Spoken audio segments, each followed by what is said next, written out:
خداوند کی زندہ اور پاک کلام میں سے تواریخ کی دوسری کتاب، اس کا 35واں باب۔ اور یوسیہ نے یروشلم میں خداوند کے لیے عید فصح کی، اور انہوں نے فصح کو پہلے مہینے کی 14ویں تاریخ کو ذبح کیا،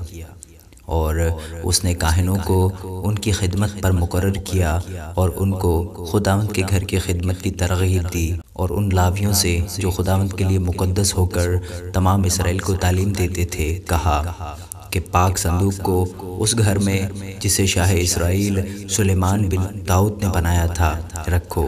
آگے کو تمہارے کندھوں پر کوئی بوجھ نہ ہوگا۔ سو اب تم خداوند اپنے خدا کی اور اس کی قوم اسرائیل کی خدمت کرو، اور اپنے آبائی خاندانوں اور فریقوں کے مطابق، جیسا شاہ اسرائیل داؤد نے لکھا، جیسا اس کے بیٹے سلیمان نے لکھا ہے، اپنے آپ کو تیار کر لو، اور تم مقدس میں اپنے بھائیوں یعنی قوم کے فرزندوں کے آبائی خاندانوں کی تقسیم کے مطابق کھڑے ہو، تاکہ ان میں سے ہر ایک کے لیے لاویوں کے کسی نہ کسی آبائی خاندان کی کوئی شاخ ہو، اور فصح کو ذبح کرو، اور خداوند کے کلام کے مطابق جو موسیٰ کی معرفت ملا عمل کرنے کے لیے اپنے آپ کو پاک کر کے اپنے بھائیوں کے لیے تیار ہو۔ اور یوسیہ نے لوگوں کے لیے جتنے وہاں موجود تھے ریوڑوں میں سے برے اور حلوان سب کے سب فصح کی قربانیوں کے لیے دیے، جو گنتی میں 30,000 تھے، اور 3,000 بچڑے تھے۔ یہ سب بادشاہی مال میں سے دیے گئے، اور اس کے سرداروں نے رضا کی قربانی کے طور پر لوگوں کو اور کاہنوں کو اور لاویوں کو دیا۔ خلقیہ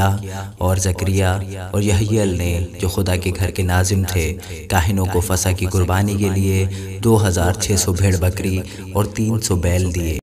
اور کنعانیہ نے بھی، اور اس کے بھائیوں سمایا اور نتنیل نے، اور حسبیاہ اور یعیل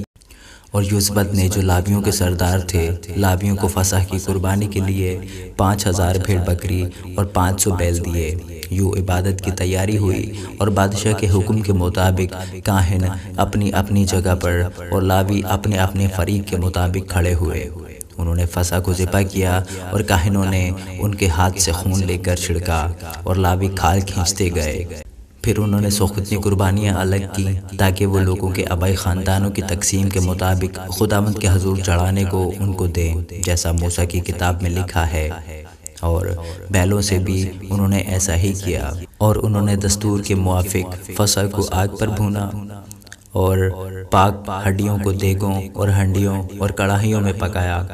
اور ان کو جلد لوگوں کو پہنچا دیا۔ اس کے بعد انہوں نے اپنے لیے اور کاہنوں کے لیے تیار کیا، کیونکہ کاہن یعنی بنی ہارون سوختنی قربانیوں اور چربی کے چڑھانے میں رات تک مشغول رہے۔ سو لاویوں نے اپنے لیے اور کاہنوں کے، جو بنی ہارون تھے، تیار کیا، اور گانے والے جو بنی آصف تھے، داؤد اور آصف اور ہیمان، اور بادشاہ کے غیب بین یدوتون کے حکم کے موافق اپنی اپنی جگہ میں تھے، اور ہر دروازے پر دربان تھے۔ ان کو اپنا اپنا کام چھوڑنا نہ پڑا، کیونکہ ان کے بھائی لاویوں نے ان کے لیے تیار کیا۔ سو اسی دن یوسیہ بادشاہ کے حکم کے موافق فصح ماننے اور خدا کے مذبح پر سوختنی قربانیاں چڑھانے کے لیے خداوند کی پوری عبادت کی تیاری کی گئی، اور بنی اسرائیل نے جو حاضر تھے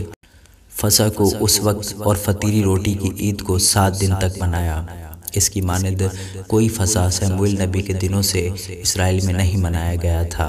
اور نہ شاہان اسرائیل میں سے کسی نے ایسی عید فصح کی جیسی یوسیہ اور کاہنوں اور لاویوں اور سارے یہودا اور اسرائیل نے جو حاضر تھے اور یروشلم کے باشندوں نے کی۔ یہ فصح یوسیہ کی سلطنت کے 18ویں برس میں منایا گیا۔ اس کے بعد جب یوسیہ ہیکل کو تیار کر چکا، تو شاہ مصر نیکوا نے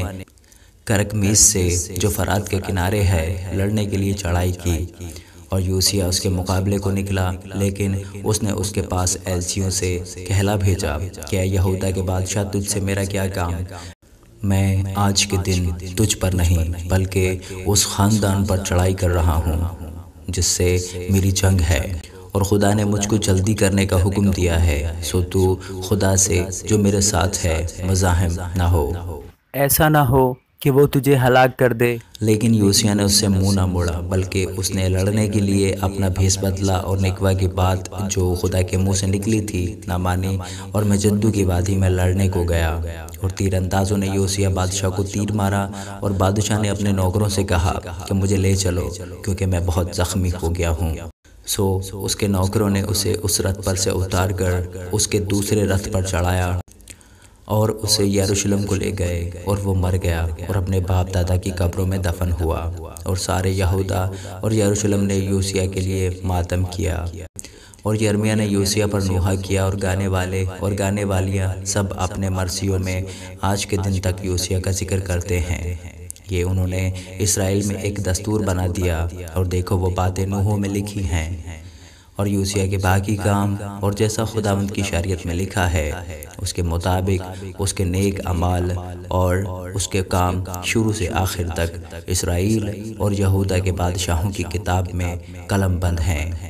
آمین۔